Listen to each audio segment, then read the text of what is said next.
آج محرم کی 10 تاریخ ہے. آپ نے دیکھا پوری دنیا کے اندر کیا ہو رہا ہے. حضرت حسین رضی اللہ عنہ کی شہادت کے نام پر کیا تماشے ہو رہے ہیں، کیسی کیسی رسمیں ہو رہی ہیں. عورتوں کی بھیڑ لگی ہے، بے حیائی ہے، پھر اپنے جسم پر ظلم ہو رہا ہے، اور دنیا کو یہ بتایا جا رہا ہے یہ اسلام ہے، یہ شریعت ہے، یہ اسلام کی شکل ہے. دنیا آج ہم پر تھوک رہی ہے کہ یہ اسلام ہے، یہی ہے محمد رسول اللہ کا لایا ہوا دین. پچھلے سال ایک ویڈیو آیا تھا، عراق کے اندر ایک انسان نے اپنے بچے کو اسی محرم کی 10 تاریخ کو ذبح کر دیا تھا. حضرت حسین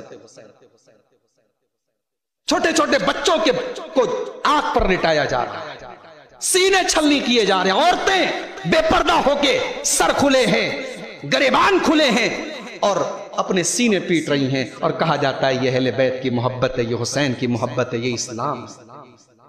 دین سے دور ہو گئے میرے پیارے ساتھ. ہم ذلیل کیوں نہ ہوں؟ دین 2 چیزوں کا نام ہے، ایک رب کا قرآن، ایک مصطفیٰ کا فرمان. میرے نبی نے فرمایا ترکت فیکم شیئین لن تضلوا بعدہما، 2 چیزیں چھوڑ کے جا رہا ہوں، جب تک پکڑے رہو گے کبھی گمراہ نہیں ہو سکتے. کون سی 2 چیزیں ہیں؟ کتاب اللہ و سنتی، ایک اللہ کی کتاب ہے، ایک محمد الرسول اللہ کا طریقہ ہے. آج امت ان دونوں سے دور، گمراہ کیوں نہیں ہوگی، ذلیل کیوں نہیں ہوگی، رسوا کیوں نہیں ہوگی؟ حضرت عمر فاروق رضی اللہ تعالیٰ عنہ نے اپنے گورنر حضرت ابو عبیدہ کو چٹھی لکھی، خط لکھا، اور اس خط میں لکھا اے ابو عبیدہ کننا اذل قوم، ہم دنیا کی سب سے ذلیل قوم تھے، ہم گرے پڑے لوگ تھے، ذلیل قوم تھے، دنیا میں ہماری کوئی ویلو نہیں تھی. فَأَعَزَّنَ اللَّهُ بِهَذَا الدِّينِ، اللہ تعالیٰ نے دین اسلام کے ذریعے ہمیں عزت دی ہے. فَمَهْمَا نَطْلُبُ الْعِزَّ فِي غَيْرِهِ، ہم دین کو چھوڑ کر کے جہاں بھی عزت تلاش کریں گے أَذَلَّنَ اللَّهُ، اللہ دوبارہ ہم کو ذلیل اور رسوا کر دے گا. آج ہم نے دین کو چھوڑ دیا، ہم نے عزت تلاش کی دنیا کے چکروں میں پڑھ کر کے، اور دنیا کے رسم و رواج کے چکر میں پڑھ کے، اور دنیا کی اندھی تقلید میں پڑھ کر کے آج ہم برباد ہو گئے، ذلیل اور رسوا ہو گئے. میرے پیارے ساتھیوں، دین سے دور ہونے کی وجہ سے بھی ہم ذلیل ہیں. اور جی چاہتا ہے کہ ایک بڑی پیاری حدیث آپ کو سنا دوں. اللہ کے پیارے نبی جناب محمد الرسول اللہ صلی اللہ علیہ وسلم فرماتے ہیں، ابو داؤد کی روایت، بہت غور سے سنیے گا. نبی کی یہ حدیثیں پڑھنے کے لائق ہے، سننے کے لائق. ایسا لگتا ہے کہ اللہ کے رسول نے فیوچر کے اور مستقبل کے حالات کو سامنے رکھ کر کے یہ بات کی. آپ نے فرمایا اذا تبایعتم بالعینتی، اے مسلمانوں جب وہ زمانہ آ جائے گا تم کاروبار میں، تجارت میں، بزنس میں فراڈ کرنے لگو گے، بے ایمان ہو جاؤ گے. وَأَخَذْتُمْ أَذْنَابَ الْبَقَرِ، اور تم گائے کی دم کو پکڑ کر کے بیٹھ جاؤ گے. کیا مطلب گائے کی دم کو پکڑ کر کے بیٹھ جاؤ گے؟ یعنی مویشی پالنا، جانور پالنا، یا یہ کہہ لیجئے کہ دنیا کا سامان جمع کرنا، یہ تمہارا مقصد ہو جائے. وَرَضِيتُمْ بِالزَّرْعِ، اور کھیتی باڑی پر تم راضی ہو جاؤ گے، میرے پاس اتنا کھیت ہے، اتنی پراپرٹی، اتنی دولت ہے، تم اسی پر خوش ہو جاؤ گے. وَتَرَكْتُمُ الْجِهَادَ، اور اللہ کی راہ میں قربانی دینے کا جذبہ تمہارے اندر سے نکل جائے گا. سَلَّطَ اللَّهُ عَلَيْكُمْ ذُلًّا، اس وقت اللہ تعالیٰ تم کو ذلیل کرے گا، تم کو رسوا کرے گا. لَا يَنزِعُهُ، اور یہ ذلت تب تک ختم نہیں ہوگی حَتَّى تَرْجِعُوا إِلَىٰ دِينِكُمْ، جب تک تم اللہ کے دین کی طرف رجوع نہیں کرو گے، جب تک اللہ کے دین کی طرف پلٹو گے نہیں. تو یہ دوسری وجہ ہے آج ہم ذلیل کیوں ہیں، رسوا کیوں ہیں، کیونکہ آج ہم اللہ کے دین سے دور ہیں. نمبر 3، تیسری وجہ، آج ہم دنیا میں ذلیل اور رسوا اس لیے بھی ہیں کیونکہ آج دنیا کی نالج تو ہمارے پاس بہت، دنیا کا علم تو بہت ہے، مگر جس اللہ نے ہمیں پیدا کیا اس اللہ کے بارے میں ہمیں کچھ نہیں پتا. جس رسول نے ہمیں شریعت دی اس رسول کے بارے میں ہمیں نہیں پتا. ہمارے نوجوانوں کو تاریخ کے ساتھ پتا ہے کہ سلمان خان کی اگلی فلم کب آئے گی، اس کا نام کیا ہے. انڈین کرکٹ ٹیم نے کون سا فائنل جیتا اور کون سا فائنل ہارا، اس کا سارا ریکارڈ اور بائیو ڈاٹا ہمارے نوجوانوں کو معلوم ہے. مگر دین اور شریعت کا علم میرے پیارے ساتھیوں آج امت کا ایک بڑا طبقہ علم دین سے دور ہے۔ عورتوں کا تو اور برا حال ہے، دین کی نالج عورتوں کے اندر نہ کے برابر ہے، اور ہم مرد حضرات ان عورتوں تک دین کی باتیں پہنچانے کی کوئی کوشش بھی نہیں کرتے۔ گھر میں ٹی وی ہم نے لگا دیا، موبائل لا کر کے دے دیا، حالات یہ ہیں مسلمان کے گھر میں دن رات ٹی وی پر سیریل آ رہے ہیں، اسے گنیش کی پوجا کرنے کا طریقہ معلوم ہے، اسے ہندو مذہب کے دیوی دیوتاؤں کے نام معلوم ہیں، اسے ہندو کلچر کے تہوار معلوم ہیں، لیکن اسے اپنی شریعت اور اپنے دین کے بارے میں کچھ نہیں۔ میرے پیارے ساتھیوں آج علم دین سے دور ہونے کی وجہ سے بھی آج ہم دنیا کے اندر ذلیل اور رسوا ہوئے ہیں۔ اور یاد رکھو جب ہم نماز میں سورہ فاتحہ پڑھتے ہیں تو ہم دو چیزیں کہتے ہیں، غیر المغضوب علیہم ولا الضالین، اے اللہ تو ہم کو ان کے راستے پر نہ چلانا جن کے اوپر تیرا غضب نازل ہوا، اور اے اللہ تو ان کے راستے پر بھی نہ چلانا جو گمراہ ہو گئے۔ یہ مغضوب علیہم کون تھے؟ یہودی تھے، اور ولا الضالین کون تھے؟ عیسائی تھے۔ یہودی کیوں؟ ان کے اوپر اللہ کا غضب کیوں نازل ہوا؟ کیونکہ ان کے پاس علم تھا لیکن عمل نہیں تھا۔ اور عیسائی گمراہ کیوں ہوئے؟ کیونکہ ان کے یہاں عمل تھا لیکن بغیر علم والا عمل تھا، یعنی ایسا عمل تھا جو علم کے اور دلیل کے بغیر تھا۔ تو بغیر عمل کے علم بھی بیکار ہے اور بغیر علم کے عمل بھی بیکار ہے۔ جا رہا ہے وہ حسین ابن علی رضی اللہ تعالیٰ عنہ کے نام پہ تعزیے نکال کے اور ان تازیوں کے آگے سر جھکا کر کے آج اس عقیدے اور اس توحید کا جنازہ نکالا جا رہا ہے۔ افسوس ہے مسلمان نے ہر وہ کام کیا ہے جو دوسروں نے بھی نہیں کیا ہے۔ دوسروں نے اگر بت بنائے، اگر اسٹیچو بنائے تو انہوں نے اپنے اسٹیچو کے نام غیروں کے نام پر بنائے، مگر ہم نے کیا کیا؟ ہمارے بنارس میں اسی محرم کی 10 تاریخ پر ایک تعزیہ نکلتا ہے۔ تعزیے کی شکل آپ موبائل پر میرے پاس فوٹو موجود ہیں، تعزیے کی شکل ایک عورت کی طرح ہے، ایک عورت کا چہرہ بنا ہوا ہے، ایک عورت کا حلیہ بنا ہوا ہے، اور اس تعزیے کا نام براق کا تعزیہ ہے۔ وہ نبی کی سواری براق کے نام پر وہ تعزیہ بنایا گیا ہے۔ مسلمان آج تعزیہ ہی نہیں، ایک طریقے سے ہم کہہ سکتے ہیں بت بنا کر کے اس کو حضرت حسین کا نام لے کر کے گھوم رہا ہے، تعویذ پہن رہا ہے، دھاگے پہن رہا ہے، قبروں پہ سجدے کر رہا ہے۔ شرک کی کون سی ایسی قسم ہے جس میں آج کا مسلمان مبتلا نہیں ہے؟ میرے پیارے ساتھیوں ایک مسلمان کی سب سے بڑی جو دولت ہے اس کا ایمان ہے، اس کی توحید ہے، اور رب نے قرآن میں کہہ دیا کہ قیامت کے دن تم سب کچھ لے کر کے آؤ گے لیکن اگر توحید لے کر کے نہیں آؤ گے تو ہم قبول نہیں کریں گے۔ اللہ نے فرمایا ان الذين كفروا وماتوا وهم كفار فلن يقبل من احدهم ملء الارض ذهبا۔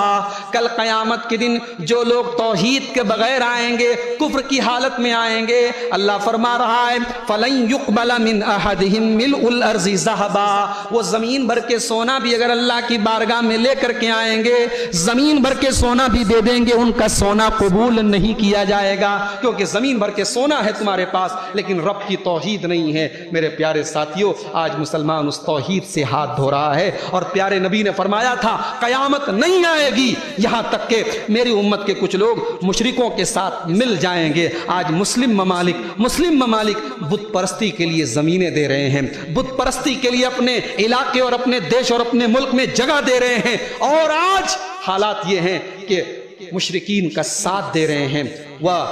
حتیٰ یعبد الاوثان، اور قیامت اس وقت تک نہیں آئے گی جب تک میری امت کے اندر بتوں کی پرستش نہیں۔ آج ہماری دنیا میں کوئی اوقات نہیں ہے، کیوں؟ کیونکہ آج ہم اللہ کے دین سے دور ہیں۔ تو ہم آج ذلیل اور رسوا کیوں ہیں؟ میں انشاءاللہ قرآن اور حدیث کی روشنی میں 10 اس کے اسباب بیان کروں گا۔ 10 ایسی چیزیں ہیں، بنیادی چیزیں ہیں جن کی وجہ سے آج ہم اور آپ ذلت اور رسوائی سے دوچار ہیں۔ اس میں سب سے پہلی چیز جس کی وجہ سے آج ہم دنیا میں ذلیل و خوار ہیں وہ یہ ہے کہ آج ہم اور آپ دنیا کی محبت ہمارے دلوں میں بیٹھ چکی ہے۔ آخرت کا کوئی احساس نہیں، قیامت کا کوئی ڈر نہیں، اللہ کی بارگاہ میں جواب دہی کا کوئی احساس نہیں۔ آج کا مسلمان اپنی زندگی کے شب و روز دنیا کی فکر میں گزارتا ہے۔ رات میں بستر پہ سوتا ہے تو دنیا کی فکر لے کے سوتا ہے، صبح کو اٹھتا ہے تو دنیا کے لیے اٹھتا ہے، اس کی زندگی دنیا دنیا اور صرف دنیا کے لیے۔ اللہ تعالیٰ قرآن کریم میں فرماتا ہے سورہ حدید کے اندر، اعلموا انما الحیات الدنیا لعب ولہو وزینۃ وتفاخر بینکم وتکاثر فی الاموال والاولاد۔ اللہ تعالیٰ نے دنیا کی زندگی کی حقیقت بیان کی، اس آیت کے اندر دنیا کی زندگی کا نقشہ کھینچا ہے۔ فرمایا میرے بندو اعلموا تم جان لو انما الحیات الدنیا لعب کہ دنیا کی زندگی تو ایک کھیل ہے، واللہو ایک تماشا ہے، وزینۃ ایک زینت ہے، وتفاخر بینکم ایک دوسرے پر فخر کرنا ہے، وتکاثر فی الاموال والاولاد اور مال اور دولت کثرت سے حاصل کرنا ہے۔ علماء لکھتے ہیں اس آیت کی تفسیر میں، اس آیت کے اوپر غور کرو۔ اس آیت کریمہ میں اللہ تعالیٰ نے انسان کی پوری زندگی کا نقشہ کھینچا ہے۔ دنیا میں انسان آتا ہے، اس کے بچپن کا جو زمانہ ہوتا ہے وہ کھیل کا زمانہ ہوتا ہے۔ بچہ 5 سال کا ہے، 6 سال کا ہے، 8 سال کا ہے، کھیلتا رہتا ہے، اس کی زندگی کا کوئی مشن نہیں ہے، کوئی مقصد نہیں، وہ کھیلتا رہتا ہے۔ اللہ نے سب سے پہلے کھیل کا لفظ استعمال کیا، اعلموا انما الحیات الدنیا لعب، دنیا کی زندگی کھیل ہے۔ پھر بچہ جوان ہونے لگتا ہے، تین ایج شروع ہو جاتی ہے، نوجوان ہونے لگتا ہے، 15 سال کا ہو جاتا ہے۔ اب کھیل سے بات آگے بڑھ جاتی ہے، اب اس کے اندر لہو پیدا ہو جاتا ہے، اب کچھ مستی پیدا ہو جاتی ہے، اب انجوائمنٹ کی خواہش اس کے اندر پیدا ہونے لگتی ہے، اب تماشے کی چیزوں کو وہ دیکھنا چاہتا ہے۔ دنیا کی زندگی کا یہ دوسرا دور ہے، وَلَهْوٌ۔ پھر اللہ فرماتا ہے وَزِینَةٌ، پھر تیسرا دور انسان کی زندگی کا شروع ہوتا ہے، جب انسان 20 سال کا ہوتا ہے، 22 سال کا، 25 سال کا ہوتا ہے، تب اس کی ساری توجہ زینت پر ہوتی ہے۔ اچھا کپڑا پہن لوں، اچھا میک اپ کر لیا جائے، اچھے بالوں کو اچھا اسٹائل دے دیا جائے، خوبصورت ہو جایا جائے، انسان کی ساری توجہ اپنی زینت پر ہو جاتی ہے۔ پھر چوتھا اسٹیج وَتَفَاخُرٌ بَيْنَكُمْ، پھر جب انسان 30 سال کا ہو جاتا ہے، 35 سال کا ہو جاتا ہے، پھر ایک کمپٹیشن کرنے لگتا ہے، کیسے دوسروں سے آگے بڑھا جائے، کیسے میرے پاس زیادہ پیسے آ جائیں، کیسے دوسرے سے زیادہ میرے پاس پراپرٹی آ جائے، دولت آ جائے، پیسے آ جائیں۔ وَتَفَاخُرٌ بَيْنَكُمْ، پھر انسان کمپٹیشن کرنے لگتا ہے، مقابلہ کرنے لگتا ہے۔ پھر پانچواں دور وَتَكَاثُرٌ فِي الْأَمْوَالِ وَالْأَوْلَادِ، پھر جوانی ختم ہو جاتی ہے، انسان بڑھاپے کی حدود میں داخل ہو جاتا ہے، اس کے بیٹوں کے بیٹے ہو جاتے ہیں، اس کی بیٹیوں کے بیٹے ہو جاتے ہیں، پوتے والا ہو جاتا ہے، نواسے والا ہو جاتا ہے۔ اب مال بھی زیادہ ہے، اولاد بھی زیادہ ہے، اب یہی تمنا ہے کہ اولاد اور خاندان کتنا بڑا ہو جائے، مال کتنا زیادہ ہو جائے، یہ انسان کی زندگی کی تمنا اور آرزو ہوتی ہے۔ اللہ تعالیٰ نے 5 چیزوں میں پوری انسانی زندگی کا نقشہ کیا۔ اس کے بعد فرمایا کَمَثَلِ غَيْثٍ أَعْجَبَ الْكُفَّارَ نَبَاتُهُ، میرے بندو یہ دنیا کی زندگی تو کھیتی کی طرح ہے، جیسے کسان زمین کے اندر اپنی کھیتی کو بوتا ہے تو کھیتی جب ہری بھری ہوتی ہے تو بڑی اچھی لگتی ہے، دیکھ کر کے بڑی خوبصورت لگتی ہے۔ ثُمَّ يَهِيجُ فَتَرَاهُ مُصْفَرًّا، پھر ایک ایسا دور آتا ہے کہ وہی کھیتی زرد ہو جاتی ہے، وہ پیڑ وہ پودے پیلے ہو جاتے ہیں، وہ زرد ہو جاتے ہیں، وہ پک جاتے ہیں۔ ثُمَّ يَكُونُ حُطَامًا، پھر ایک دن ایسا آتا ہے کہ کسان اپنے پیڑوں کو، اپنی کھیتی کو کاٹ کر کے گھر لے کے چلا جاتا ہے۔ اللہ نے انسان کی جوانی کو ہرے پودوں سے تشبیہ دی ہے، ہرے پودے بڑے اچھے لگتے ہیں، انسان کی جوانی بڑی اچھی لگتی ہے۔ پھر انسان جب بوڑھا ہو جاتا ہے، جیسے پیڑ پیلا ہو جاتا ہے، پک جاتا ہے، انسان بھی پک جاتا ہے۔ ثم یکون حطاما، اور جس طریقے سے کھیتی ایک دن کاٹ دی جاتی ہے، انسان بھی موت کے ذریعے کاٹ دیا جاتا ہے اور قبر کے اندر پہنچ جاتا ہے، دنیا سے چلا جاتا ہے۔ یہ ہے انسان کی زندگی۔ 4 دن کی دنیا کی زندگی کے پیچھے انسان بھاگا جا رہا ہے۔ دنیا کا نہ غم پرماننٹ ہے نہ دنیا کی خوشی پرماننٹ. بل تؤثرون الحیات الدنیا والآخرۃ خیر وابقی. میرے بندو تم دنیا کی زندگی کو ترجیح دیتے ہو, تم دنیا کی زندگی کو پراتھمکتا دیتے ہو, تم دنیا کی زندگی کو اوپر رکھتے ہو. والآخرۃ خیر وابقی, اور آخرت کو تم نیچے رکھتے ہو, جبکہ آخرت تو زیادہ بہتر ہے, آخرت زیادہ باقی رہنے والی ہے. قرآن نے تو یہ کہا تھا دنیا کو ترجیح دیتے ہو, مگر افسوس آج ہم دنیا کو ترجیح نہیں دیتے, بلکہ دنیا ہی کو ہم نے سب کچھ سمجھ رکھا ہے. آج آخرت ہماری زندگی کے مقصد میں بھی شامل نہیں ہے. ہم ذلیل کیوں نہ ہوں, ہم رسوا کیوں نہ ہوں کہ آج ہم نے اپنی زندگی کا مقصد درہم اور دینار کو جمع کرنا, دولت اور روپیہ اور پیسہ کو جمع کرنا اور دنیا کو بہتر سے بہتر بنانا رکھا ہے. آخرت ہماری زندگی کے پروگرام میں شامل نہیں ہے میرے ساتھ. آئیے ایک حدیث پاک آپ کو سناتا ہوں. بڑی پیاری حدیث ہے اور ایسا لگتا ہے کہ پیارے نبی صلی اللہ علیہ وسلم نے حالات, اس وقت کے جو امت کے حالات ہیں, مسلمانوں کے جو حالات ہیں, ان کو سامنے رکھ کر کے یہ بات ارشاد کریں. ابو داؤد کی روایت ہے, اللہ کے پیارے نبی فرماتے ہیں یوشک الامم ان تداعى علیکم کما تداعى الاکلۃ الی قصاتها. اے مسلمانوں, وہ زمانہ بہت قریب ہے جب دنیا کی ساری قومیں تمہیں برباد کرنے پر, تمہیں مٹانے پر, تمہیں ذلیل کرنے پر تل جائیں گی. کما تداعى الاکلۃ الی قصاتها, جیسے دسترخوان لگاؤ, 4 لوگ دسترخوان پر بیٹھ کر کھانا کھا رہے ہوں اور 4 لوگ ویٹنگ میں کھڑے ہوں کہ یہ دسترخوان سے کھا کر کے اڑ جائیں تو ہم جا کر کے بیٹھ جائیں. اے مسلمانوں, تمہیں برباد کرنے کے لیے دنیا کی ساری قومیں نمبر لگائیں گی, باری باری سے تمہیں لوٹیں گی. پورا ملک تباہ کر دیا, جھوٹے الزام لگا کر کے, جھوٹی تہمت لگا کر کے پورا ملک تباہ کر دیا گیا. اور بعد میں بس پریس کانفرنس میں اتنا بول دیا گیا سوری ہمیں غلط انفارمیشن ہے کہ نہیں. دسترخوان پر جیسے لوگ کھانا کھا رہے ہوں اور انتظار میں یہ اڑ جائے تو میری باری آئے. مسلمانوں کو مارنے کے لیے, کاٹنے کے لیے, توڑنے کے لیے, ان کی عزتوں پر حملے کرنے کے لیے, ان کے مال کو لوٹنے کے لیے دنیا کی قومیں آپس میں مقابلہ کریں. صحابہ نے پوچھا اے اللہ کے رسول, کیا ہماری تعداد اس وقت کم ہوگی, کیا ہم تعداد میں بہت کم ہوں گے؟ آپ نے فرمایا نہیں, تعداد تمہاری بہت, تعداد کم نہیں ہوگی. وَلَكِنَّكُمْ غُثَاءٌ كَغُثَاءِ السَّيْلِ, تمہاری تعداد بہت زیادہ ہوگی لیکن تم سیلاب کے جھاگ کی طرح ہو جاؤ گے. سیلاب کے جھاگ کی طرح ہوگی. پانی کے اوپر جو جھاگ ہوتا ہے, جو بلبلے ہوتے ہیں, ان کے اندر کوئی طاقت نہیں ہوتی, کوئی حیثیت نہیں ہوتی, تم پانی کے جھاگ کی طرح ہو جاؤ.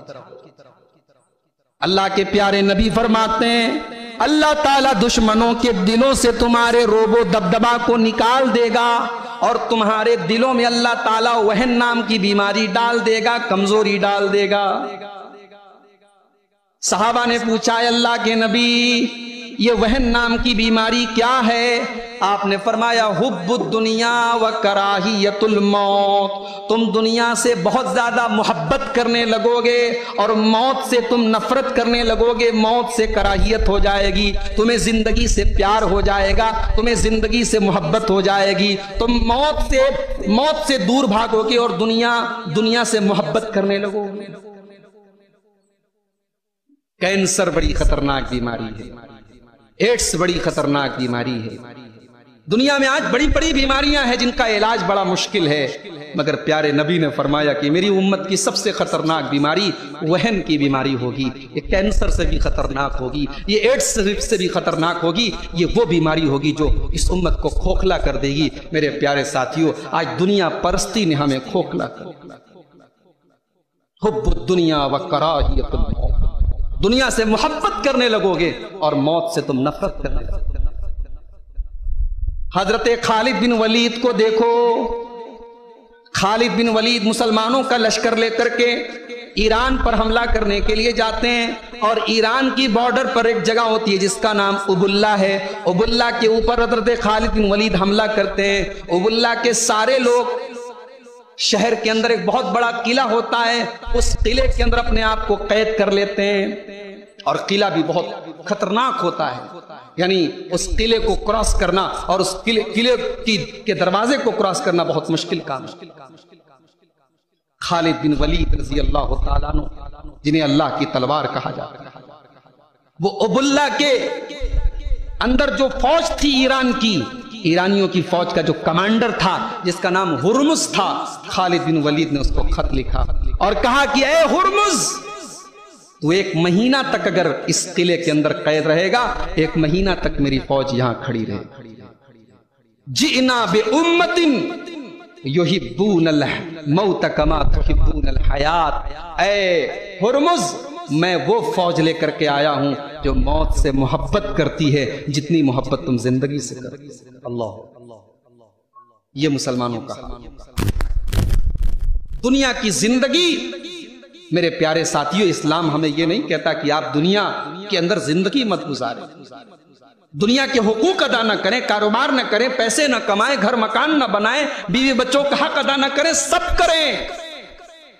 وَابْتَغِ فِي مَا آتَاكَ اللَّهُ الدَّارَ الْآخِرَةَ وَلَا تَنْسَ نَصِيبَكَ مِنَ الدُّنْيَا، دنیا کے اندر اپنا حق اور حصہ تم مت بھولو، دنیا کے حقوق تم ادا کرو اور ساتھ میں آخرت کی تیاری کرو، یہ اسلام ہم سے چاہتا ہے۔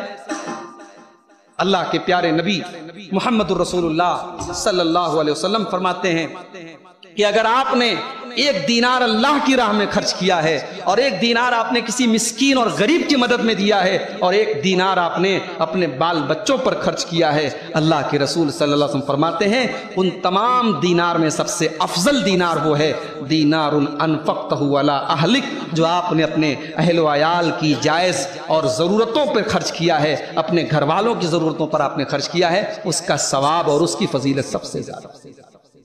تو پہلا جو سبب ہے ہماری ذلت اور رسوائی، دنیا پرستی اور دنیا کی محبت ہمیں لے ڈوبی لے جائے۔